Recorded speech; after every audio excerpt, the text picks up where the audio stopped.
नमस्कार, Delhi search top 10 news देख रहे हैं आप। तो चलिए शुरू करते हैं खबरों का सिलसिला।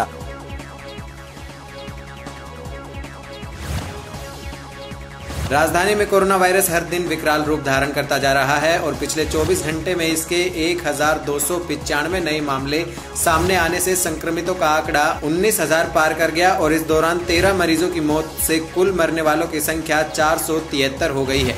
दिल्ली सरकार के स्वास्थ्य विभाग की ओर से रविवार शाम को जारी किए गए हेल्थ बुलेटिन के अनुसार पिछले 24 घंटे में वायरस के 1295 नए मामले आए और कुल संख्या 19,844 पर पहुंच गई। वहीं दिल्ली में अब तक इस संक्रमण से 8,478 लोग स्वस्थ हो चुके हैं और फिलहाल 10,893 एक्टिव केस हैं। उप मुख्यमंत्री मनीष सिसोदिया ने ऑनलाइन मीडिया ब्रीफिंग में कहा कि कोरोना वायरस की वजह से लागू किए गए लॉकडाउन ने देश और दिल्ली की अर्थव्यवस्था को भी प्रभावित किया है। वित्त विभाग का भी प्रभार देख रहे सिसोदिया ने कहा कि दिल्ली सरकार को अपने कर्मचारियों के वेतन और कार्यालय संबंधी खर्च को पूरा करने के लिए हर महीने 3,500 करोड़ रुपए की जरूरत होती है। उन्होंने कहा कि दिल्ली में कर संग्रह कोरोना वायरस और लॉकडाउन की वजह से सामान्य संग्रह से लगभग 85% कम रहा है। उप मुख्यमंत्री ने कहा कि केंद्रीय वित्त मंत्री निर्मला सीतारमण को पत्र लिखकर उन्होंने केंद्र से 5,000 करोड़ रुपए मांगे हैं, क्योंकि दिल्ली को आपदा राहत कोष से कुछ भी नहीं मिला जो दूसरे राज्यों को मिला है, जिससे आप सरकार के समक्ष वित्तीय समस्याएं उत्पन्न हो रही हैं। केजरीवाल सरकार जबरदस्त वित्तीय संकट में घिर गई है। अब दिल्ली सरकार के पास अपने अधिकारियों और कर्मचारियों को वेतन देने के लिए भी पैसे नहीं है। दिल्ली के वित्त मंत्री मनीष सिसोदिया ने इसलिए केंद्रीय वित्त मंत्री को पत्र लिखकर उनसे मदद मांगी है। इस पूरे मामले पर कवि कुमार विश्वास ने ट्वीट करते हुए केजरीवाल सरकार पर तंज कसा है। कुमार विश्वास ने ट्वीट करते हुए लिखा कि लाखों करोड़ों की चुनावी रेवड़ियां, टैक्स पेयर्स के हजारों करोड़ अखबारों में 4-4 पेज के विज्ञापन व चैनलों पर हर 10 मिनट में थोबड़ा दिखाने पर खर्च करके पूरी दिल्ली को मौत का कुआं बनाकर अब स्वराज शिरोमणि कह रहे हैं कि कोरोना से लड़ रहे डॉक्टरों को सैलरी देने के लिए उनके पास पैसा नहीं है।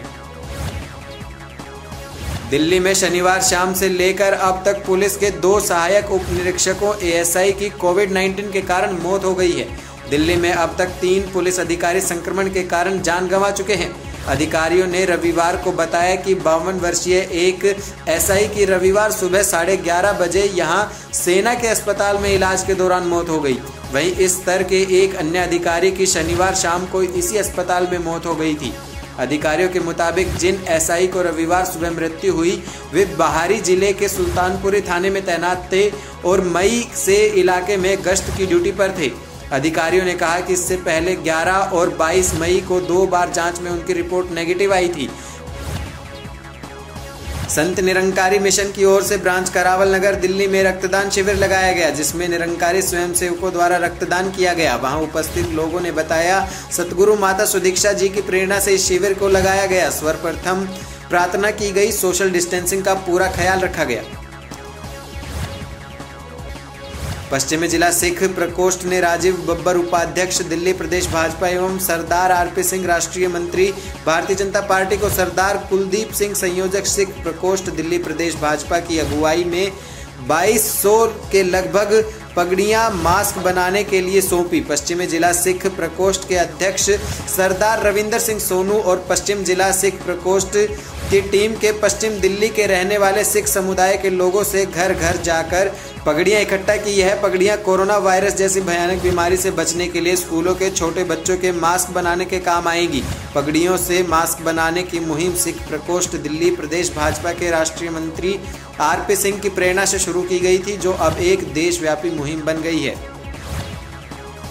विकलांग सहारा समिति दिल्ली के ओर से गरीब एवं मजदूर, दिव्यांग व गैर दिव्यांग लोगों की मदद की है। संस्था के मुख्य कार्यकारी अधिकारी कपिल कुमार अग्रवाल ने बताया कि कोविड-19 वायरस के फैलने से देश में पूर्ण लॉकडाउन हो गया है, जिससे उनके क्षेत्र अनेक गरीब मजदूर एवं जरूरतमंदों के सामने रोजी रोटी की समस्या उत्पन्न हो गई है। इसके लिए संस्था के सदस्यों ने मिलकर जरूरतमंद लोगों तक अपनी सेवाएं पहुंचाई एवं लगभग 4,047 लोगों को अभी तक विकलांग सहारा समिति दिल्ली द्वारा मदद पहुंचाई जा चुकी है। कोरोना वायरस की महामारी के बीच में बहुत सी सामाजिक संस्थाएं जरूरतमंद लोगों की मदद कर रही हैं। उन्हीं में से एक संस्था रोहिणी में कार्य कर रही है, जिसका नाम पूर्वांचल समाज कल्याण समिति है। समिति के अध्यक्ष अंशुल ओझा ने बताया कि इस संस्था की ओर से सरकारी विद्यालयों में जाकर मास्क व कच्चा राशन लोगों को वितरित किया जा रहा है। अब तक सैकड़ों परिवारों तक ये मदद पहुंच चुकी है, जिसमें समिति के सदस्य भरपूर योगदान दे रहे हैं। कोरोना संकट के बीच पेयजल किल्लत से जूझ रहे राजधानी दिल्ली के द्वारका सेक्टर 2 के लोगों का सब्र जब जवाब दे गया तो उन्होंने रविवार को सड़क पर उतरकर अपने गुस्से का इजहार किया। लॉकडाउन 4 के अंतिम दिन सैकड़ों की तादाद में द्वारका की सड़क पर उतरे लोगों ने चारों ओर से ट्रैफिक जाम कर दिया और जल बोर्ड और दिल्ली सरकार के खिलाफ जमकर नारेबाजी करने लगे। इसकी जानकारी मिलते ही पुलिस भी मौके पर पहुंच गई और लोगों को समझाकर जाम खुलवाने की कोशिश की। इस प्रदर्शन में महिलाएं और पुरुष सभी शामिल रहे। इस दौरान सोशल डिस्टेंसिंग की भी अनदेखी की गई। राजधानी दिल्ली के मायापुरी थाने की एंटी स्नैचिंग टीम ने एक शातिर लुटेरे को गिरफ्तार किया है, जो स्नैचिंग और वाहन चोरी की वारदातों को भी अंजाम दिया करता था। इसके पास चोरी की स्कूटी के साथ सोने की चेन और 2 मोबाइल फोन बरामद किए गए। डीसीपी वेस्ट दीपक पुरोहित ने बताया कि इसका नाम विपिन है। डीसीपी ने बताया कि एसपी मायापुरी तनु शर्मा की देखरेख में SHO Manoj Kumar, SI Narendra, head constable Sandeep Yadav, constable Vinay और बलराम की टीम ने इसे सतगुरु राम सिंह मार्ग पर पिकेट चेकिंग के दौरान गिरफ्तार किया है। इसके पास से जो स्कूटी बरामद की गई वे हाल ही में जनकपुर इलाके से चुराई गई थी। फिलहाल फटाफट खबरों में इतना ही। खबरों का सिलसिला लगातार जारी है। आप बने रहें दिल्ली सर्च के साथ। हमसे जुड़े रहने के लिए हमारे YouTube चैनल को सब्सक्राइब करें और नई वीडियो की नोटिफिकेशन के लिए बेल आइकॉन को दबाएं।